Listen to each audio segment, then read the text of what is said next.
What is up, everybody? Today we're here for our weekly dosage of Severance, arguably the best show on air at the moment. We are on episode 3 of season 2 here, entitled Who is Alive? Before we jump into the episode, just want to go over a few thoughts. We don't have as much to go on and on about as the last reaction, where it took like 20 minutes just to get our thoughts out. The week has gone by pretty fast for me, so I wasn't thinking about the show too much. Reading the episode discussion threads and stuff, the biggest detail that I probably missed while watching was that apparently when they went down the elevator dinged for everybody except for Helly, which people are of course speculating means that it actually is her Outie, Helena, down there instead of the actual Innie that we know and love. That is kind of a hard detail to ignore in terms of deciding whether or not that's Helly or Helena. So I guess, I don't know. I kind of don't like when super technical things are the thing that we base our judgment on, or like our theories on.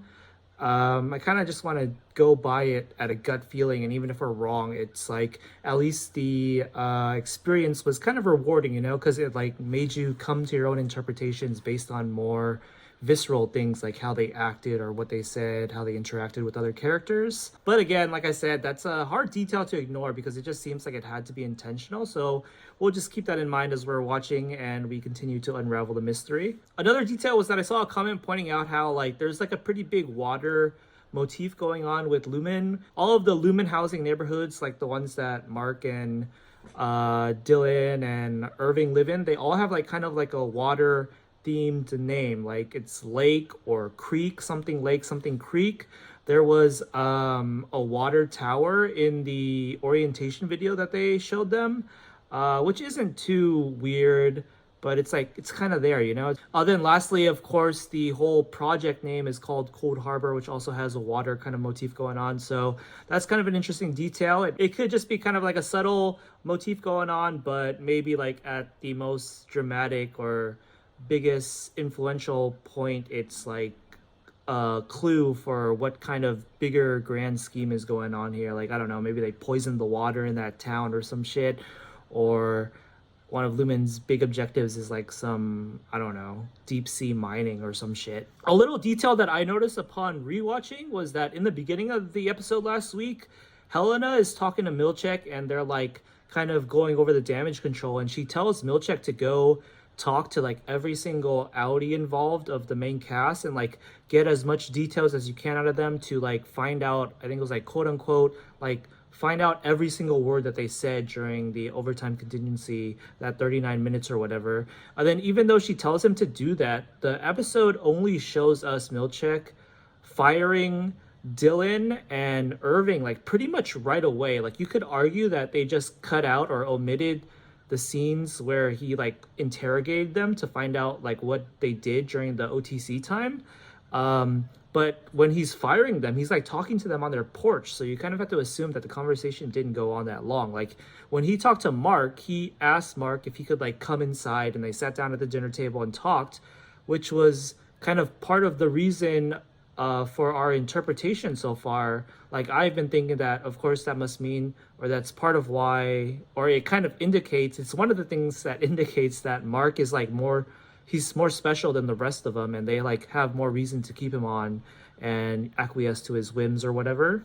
And that was pretty much verified by the latter half of the episode last week, where Helena straight up says that like we need Mark, we need him to finish Cold Harbor, which is apparently a project that's really important to them.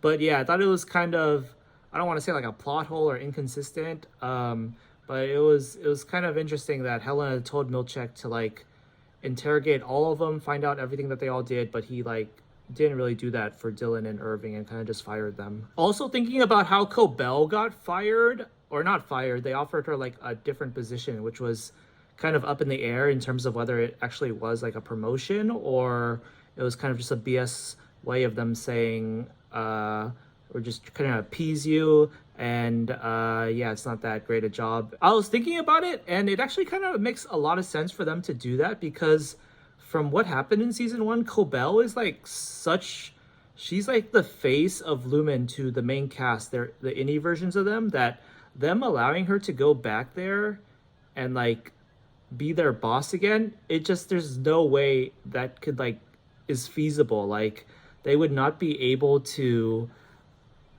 believe that they're reforming when they're still working under the same boss. So yeah, it's kind of weird to be defending the higher ups of Lumen. But I feel like that was actually a pretty logical decision for them to make. And Cobell kind of maybe overreacted to that, huh? But I guess we'll see more of what her thought process was, because they kind of didn't really show us how she processed. She said that like give me time to make a decision or something, and it didn't really show us how she processed that. And then of course the episode itself kind of ends on that very strange interaction between Cobell and Outie Mark, in which Cobell obviously showed that she's got some shit going on in her mind and she's kind of indecisive. And so yeah, with that said and done, this is the perfect segue for us to end our kind of review recap and jump into the next episode, this week's episode, Who is Alive? Interesting title. Might be, I'm assuming it's going to be like kind of philosophical, like what does it kind of really mean to be alive, and are the innies actually alive or the outies actually alive? But yeah. All right, so I have the episode loaded up here and we are pressing play in 3, 2, 1. So we got a middle of an icy terrain here. The car's parked. Holy shit, that was loud, man. This show's got some unintentional jump scares, or I don't know, they probably are intentional. So Cobell just drove off last episode. Now she's parked here, having apparently fallen asleep at the, not at the wheel, but in a parked car. So this is Outie Mark going back to work, and it seems like he's kind of up to something, setting a stopwatch. Didn't he say he was gonna quit? Like the next thing he was gonna do?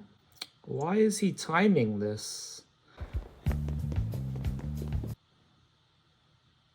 Maybe he plans to...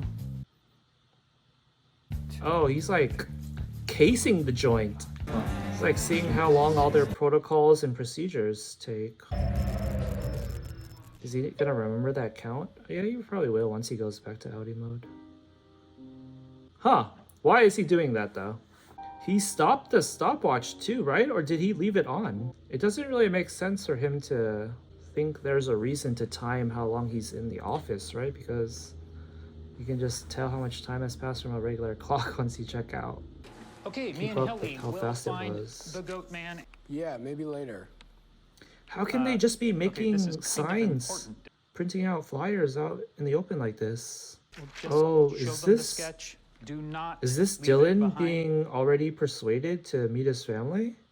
Oh, indeed. And do a good job to get a reward? Yes.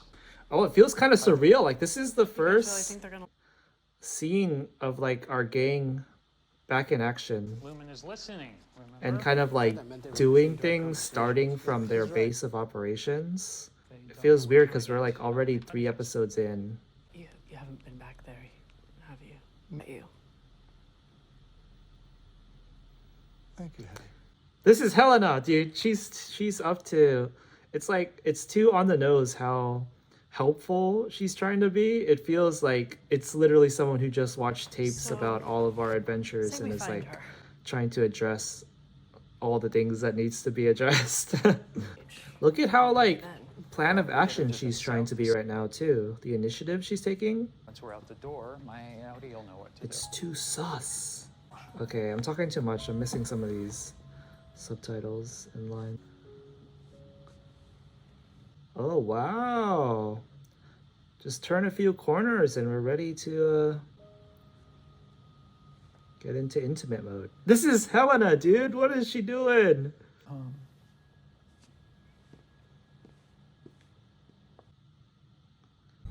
That was like the epitome of like sitting in a tree. Kissing.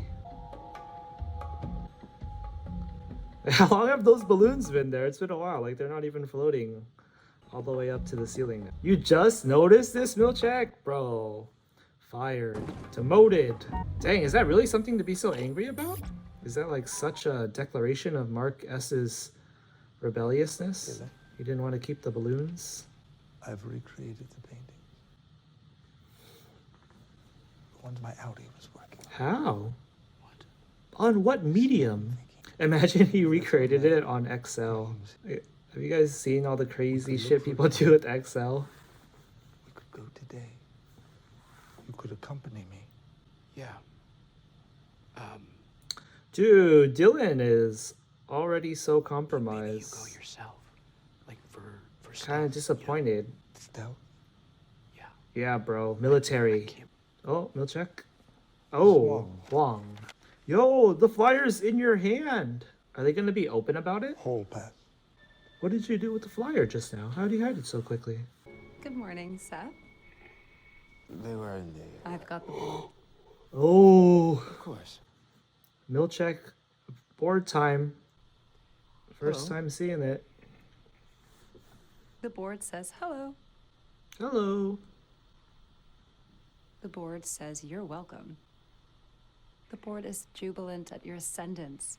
You know what I just thought of is do? that the way that she's like quote unquote translating or like relaying the messages with the delay and lag, it kind of feels like the board could not actually be a board of humans Board.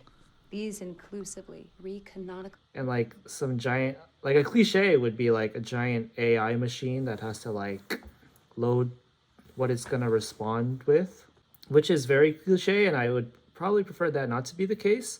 But I also connected this to the previous scenes in episode 1 of the season where like they showed the board room and it's like all empty chairs, even though there's so many seats, other than that muscle guy. What was his name? Oh, this looks important. Gromming or Drummond. And that kind of like and further kind of hints at the board not actually being a board of humans, people. But this is important, so let's shut up and look at this. Oh my god. This actress, the way she like, her face like glitches. Congratulations, Seth.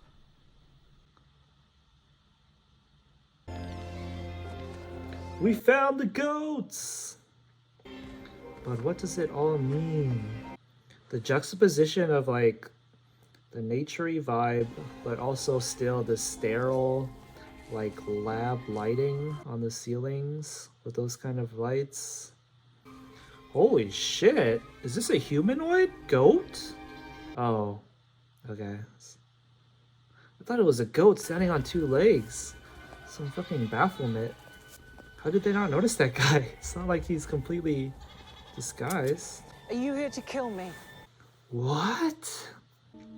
So did they need O&D to make those paintings that Milchek got, or do they have like a whole separate way of handling shit like that when it's like gifts for the higher ups? I guess like what I'm trying to say is like, is this whole department just like a cover or a facade that isn't actually needed? Felicia, hello. I'm sorry to pop in. Yo, you guys should trauma bond to help you process. Busy. She knew him. She knew Bert Good to see you. maybe even more than you did. Probably even more than you did. Wow. Look how affectionate she's being by default. Yo, that's crazy. Her desk is just in the field. Can you imagine how her Outie, how they handle the cleaning of her uniform when she checks in and out of work? Are you sure you don't know her? Ooh. Not until you've answered my question. Oh, Mark's staying on business right now. Whoa! That's a lot of department workers. Where did they come from? Like, is it rude to keep asking why you're a kid? Okay? You know, they're not like forcing you to be here, are they? This girl. This actress is doing a really good job.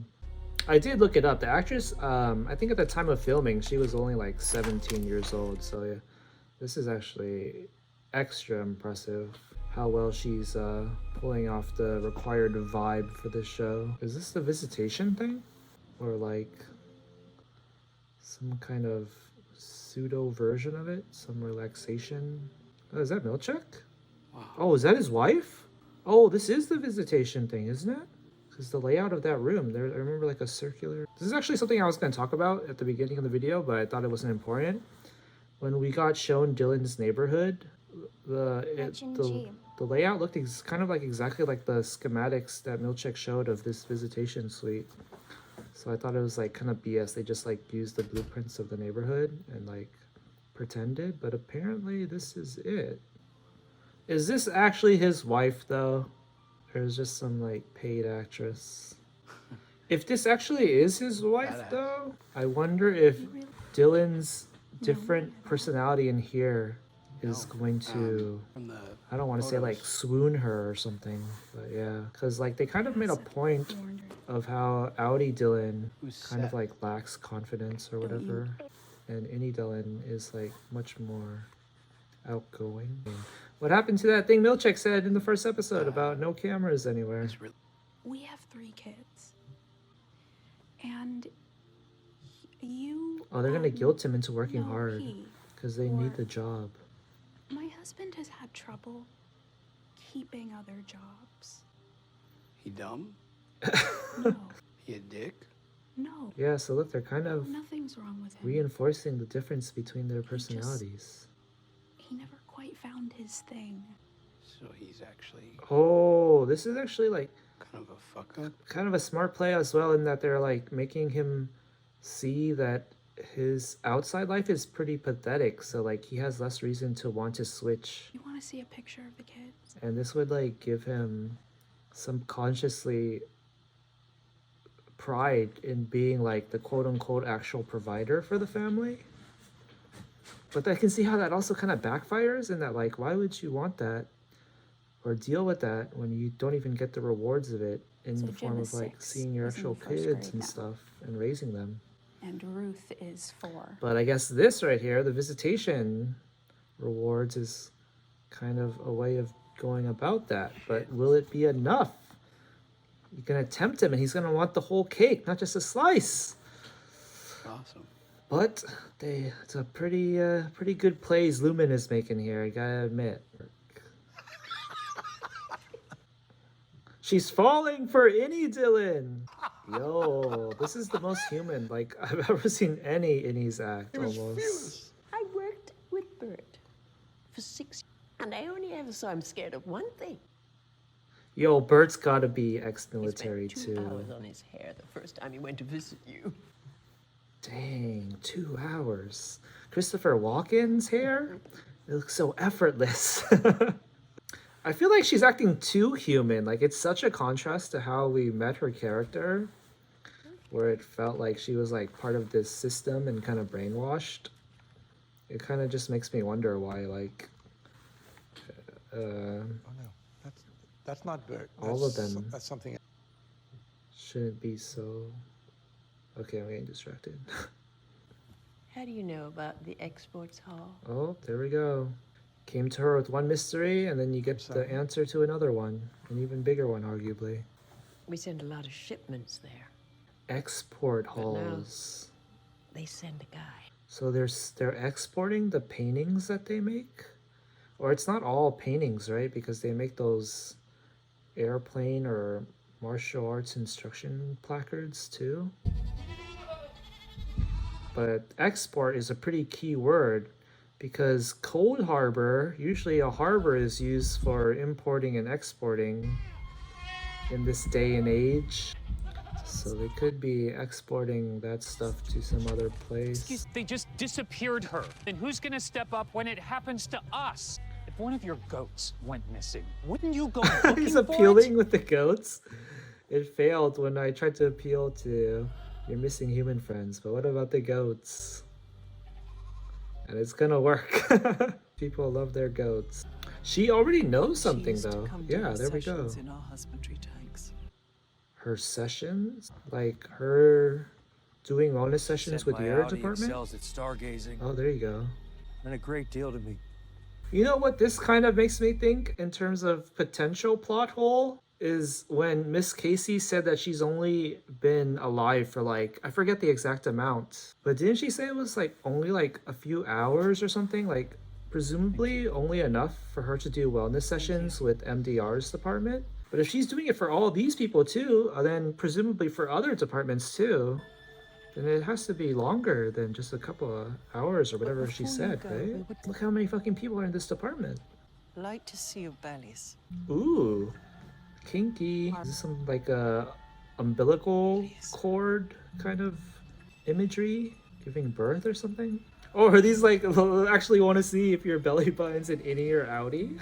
Helly's not showing pouchless. button. Pouchless. Oh, they're talking about how Proves nothing. the rumors about how they had pouches with the whole massacre painting rumor. I mean, I'm kind of happy for Dylan, but at the same time, just because we know how this is not gonna be conducive to him I'm always proud of you, Dylan. helping out with the main cast's overall objective. He's being trapped. He's being manipulated. I love you. Oh, fuck, dude. That's actually putting yourself in his shoes. That's gotta mean so much, honestly. Dude, I'm not gonna lie. I might have just completely been swooned. Given like their lack of experience with romance too. What was the implication when he had the waffle party and they had those weird freaky masked dancers that looked like they were gonna have like an orgy or something? So are they like familiar with sex to that extent at the very least? Or are they like all complete virgins in a sense? Pent up, repressed, angsty virgins. I mean, even if you're getting a waffle party like every year, that's still a lot of pent up energy. Okay, so it was his actual wife? Yeah. Why is she Yeah. why is she being so forgetful about it? Is it because it doesn't really matter that much to her, or is it because she's kind of like already trying to hide that it went too good with Innie Dylan, that she's like, it made her see Outie Dylan's weaknesses? It's a joy to meet you, Devin. You must be. Yo, Devin's got the BS meter. She's got the strongest BS meter in the show. She can already tell from Natalie's first words. The way you talk is disgusting. Oh, Rickon, you freaking rube. Rickon's words have had a profound effect upon our workers. Oh, Rickon's such a tool. He's being played so hard. Natalie wants to discuss a version of the UUR specifically for Innie. I mean, Yeah, this is this is some pretty impressive damage control from Lumen here. I commented this on a discussion thread about like in an hour. how the cooler Devin is, the more she stands out as like the best character on the show. It makes me wonder more how she ended up with Rickon and how she can tolerate his group of friends, his pretty insufferable friends, like the guy who tried to take credit for finding their baby. Like I was saying though, Lumen's doing a good job with the damage control in these areas, but I think they're failing pretty hard in terms of the severed floor. Who is alive? Oh, who is alive? He's literally asking what he meant when he said she's alive. Not me. Wow, that's so obvious now that Fuck, I gotta think skedaddle. about it. Will you be careful, please? At the beginning of this reaction, I was like, oh, it probably is just like a philosophical concept. No, it's just literally them asking a follow-up question to arguably the most standout line in the show. What did Milchek do this episode other than get the paintings at the beginning of the day? Was he not surveilling their actions? This is Cobell's car. She's driven for like, what, 2 nights non-stop now? Oh, this is Mark's car. Alright, so their plan is to... What is their plan? I'm too stupid to understand. Is he like trying to burn the image into his eyes or something? So that when he checks in to work for like a couple of seconds, he can see the message? But why did he have to drive all the way out here to do whatever he's doing right now? Like a practice run? Are they gonna reveal that she's been in there the whole time?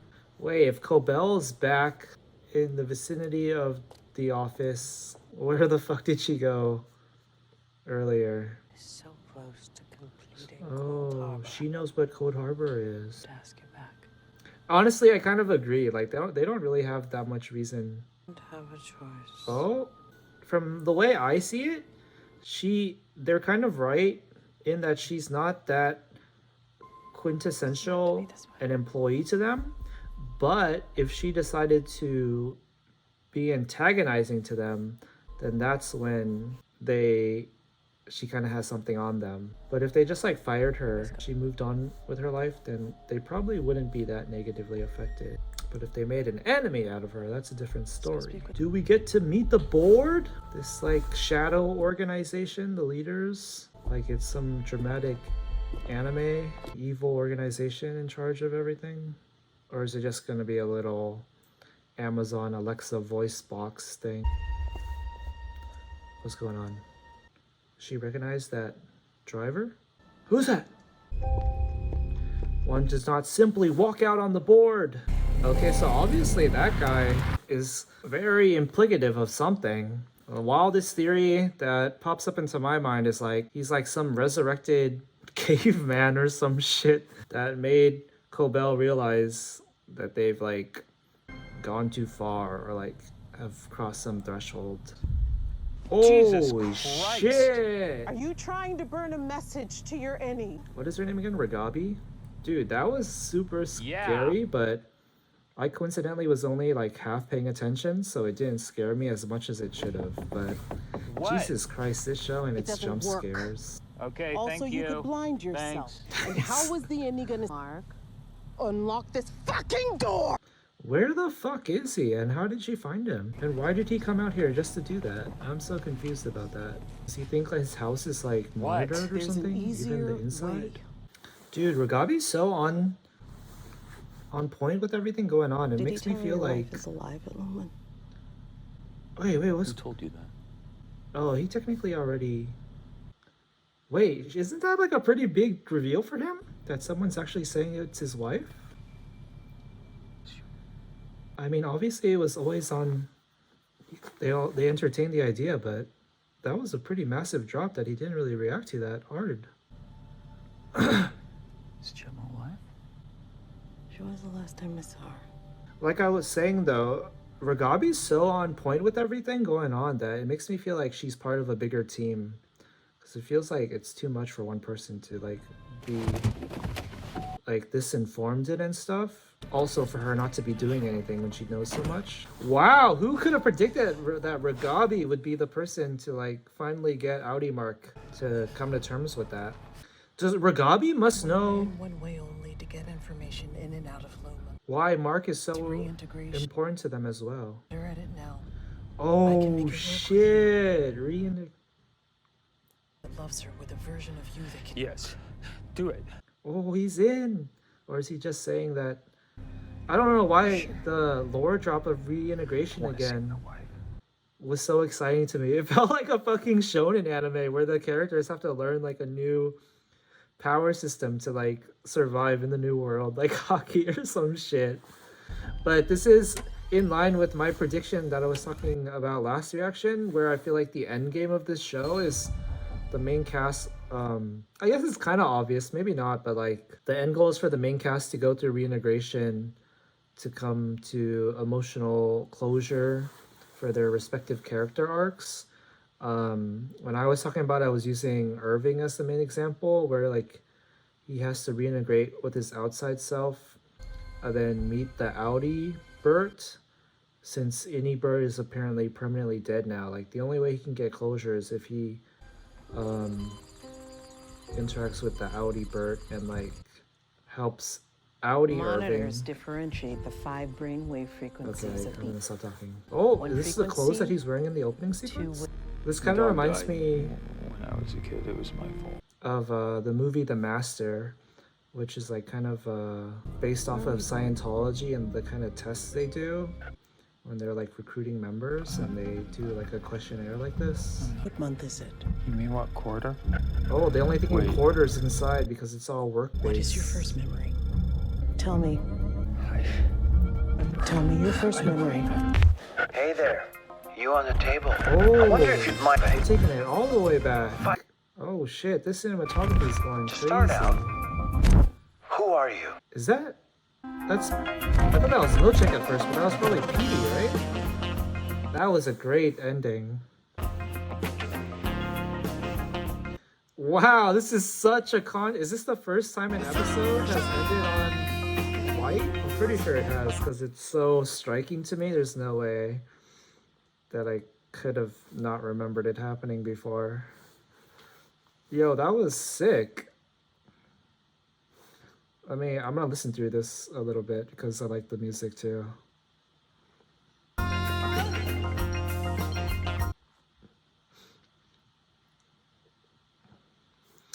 And then after, okay, I'm gonna skip through, but I kind of want to rewind a bit and just rewatch that actual moment where it cuts to the credits because that was really cool directing. All right, guys, that was Severance, Season 2, Episode 3, Who is Alive? We now know what the meaning of the title, or what the title is referring to. He was trying to ask a follow-up question to the big season finale of last season when he said she's alive. And yeah, he pretty much got his answer thanks to Ragabi kind of coming out of nowhere and saving the day. And we went straight into reintegration. Yeah, what else happened this week? We didn't get too much of Irving, right? What was his mission? Actually, no, we did. He got his little one-on-one with, I don't remember the O&D new head's name, unfortunately.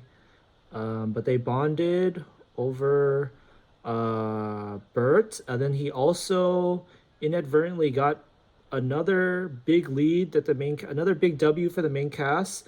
They're using, or O&D has been to that place where he makes the paintings of to export their whatever they're working on. That's actually a really big W.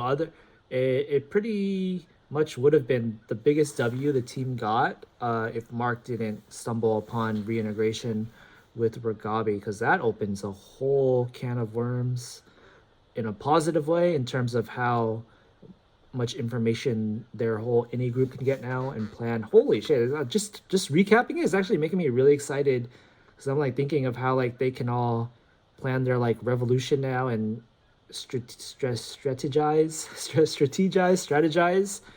And it's really making me really excited actually. Yeah, like I was already excited the moment she dropped the word integration, even though we knew about the concept already, but just the implications of where the plot will go from this now. Yeah, I'm actually really excited. I did hear a rumor that season 4, a lot of critics who got screeners for this season said that season 4 is like really good, arguably like the best episode of the show so far. So maybe we are in store for something really good, but episode being like the best episode of the show right after a plot thread being established in this episode is pretty breakneck pacing, I would say, but who knows? We'll see if it goes that way. So yeah, back to recapping what we just saw. Dylan, who is like usually the MVP last season, he was like always taking W's. This week, unfortunately, he's kind of falling into Lumen's hands here. Like he straight up didn't really want to participate with their plans at the very beginning of the workday, the episode, and then he just further fell into their little trap by being coerced with meeting his wife and stuff. But it's pretty understandable. I didn't like how he was already coerced that much in the beginning, but after the actual meeting with his wife and like hearing her say I love you, putting yourself in his shoes, that's a really fucking big deal. Then we have Helly, who are honestly, because of the whole mystery going on with whether that's Helly or Helena, I feel like it's actually kind of compromising the writing, because like her character isn't being explored in the meantime while we're kind of going back and forth trying to decide. It's like that in and of itself is a good storyline and it's interesting, but it's kind of depriving arguably what you also always need for a character to develop. But we're still pretty early on in the season, and yeah. Cobell is kind of like a new main character at this point, and she had a lot of stuff happen over here, but it's all still pretty cryptic. I threw out the crazy theory that popped into my head when she walked away from the meeting with the board. I don't really want to like waste too much time speculating on that just because there's not enough to base things off of. I'll probably find a lot of theories when I check out some other people's thoughts and comments on the discussion threads, and I'll leave it for that. Milchek is also getting a pretty decent amount of screen time, and they're kind of like I said, giving him a sympathetic angle. Then they brought up the whole thing about how Cobell wanted him completely out in exchange for her coming back, but now that she ran away, that's probably not a thing that they're going to pursue. So yeah, he might not be in danger of losing his job and us feeling sorry for him even more so or whatever. But yeah, I think that is gonna be it for the recap. We had some stuff with Devin too, and Rickon. Rickon's kind of becoming more and more of a rube. I don't want to say that they're kind of like flanderizing his character in that he's getting too one-dimensionally cliche with his personality type that is like, it was funny at first and still is, but hopefully they don't just keep making him seem like a naive dude who they can take advantage of. And then he, like in the other episode, he was also the one who was kind of like insisting or agreeing with Outie Mark when he was being dismissive about the whole Gemma thing. But yeah, hopefully they don't keep making him like kind of like an annoying obstacle to their objective moving forward. All right, guys, that was Severance season 2 episode 3, Who is Alive. Really enjoyed that one. I think it might have been the best one of the season for me so far. But yeah, it doesn't mean too much. All of them have been really entertaining so far, and we will see where it goes next week. Thanks for watching, y'all.